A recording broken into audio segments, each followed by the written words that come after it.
Selamat sore, nama saya Sabrina Amalia Putri dari Prodi DKV 19. Di sini saya akan mempresentasikan karya saya untuk tugas morfologi untuk mata kuliah Nirmana. Karya saya berjudul Deep Memories. Kemudian saya akan menjelaskan alat dan bahan yang saya gunakan. Yang pertama, banyak sekali bisa dilihat saya menggunakan kunci-kunci bekas, banyak sekali kunci yang sudah tua maupun ini juga ada gembok yang sudah tua. Di sini juga bisa dipakai masian gemboknya. Lalu bahan selanjutnya saya menggunakan sebatang kayu. Batang kayu ini dicarikan oleh papa saya karena social distancing, nggak bisa keluar rumah, akhirnya saya cuma bisa pakai bahan-bahan yang ada di rumah. Saya alasnya pun ini dari batu, berat banget, tapi ukurannya 20x20 Pak. Kemudian bisa dilihat lebih detail, kalau di sini tuh ada lampu, terus ada kawat-kawat yang melilit ini. Untuk penempelannya saya menggunakan lem tembak karena ini dasarnya gelap, jadi untungnya lem tembaknya nggak terlalu terlihat. Saya mengambil judul Deep Memories karena saya ingin mengangkat tema kenangan. Karena setiap kunci ini pasti memiliki kenangan kan? Jadi kenangan disimbolkan oleh kunci dalam karya ini. Kemudian batang kayu yang saya gunakan ini diibaratkan sebagai pohon. Arti dari batang kayu ini karena pohon kan selalu tumbuh dan kenangan itu pasti ada setiap hari, terjadi setiap hari. Jadi kenangan akan selalu tumbuh seperti pohon. Kemudian ini saya menggunakan kawat-kawat yang saya lilit-lilitkan di batang kayu ini. Sebenarnya ini adalah senar gitar yang sudah tidak dipakai. Senar gitar ini melambangkan kalau setiap memori itu pasti ada penghubungnya.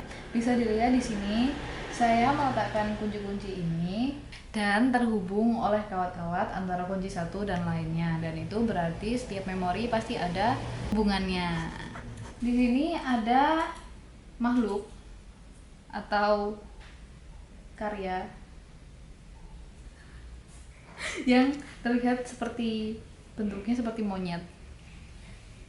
Kayak ini matanya, ini mulutnya kelihatan kan. Di sini saya melambangkan makhluk ini sebagai guardian. Jadi setiap ingatan pasti ada penjaganya. Jadi tidak semua ingatan akan kita sebarkan ke orang-orang kan. Pasti kita mempunyai perasaan untuk menyimpan salah satu memori atau banyak memori agar tidak disebar-sebarkan.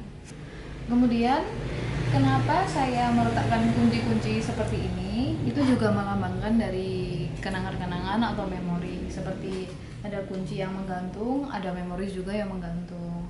Ada kunci yang bertumbukan, karena kita kadang seperti mungkin deja vu atau bagaimana, itu ada memori yang saling bertumbukan sehingga kita tidak bisa mengingatnya dengan baik.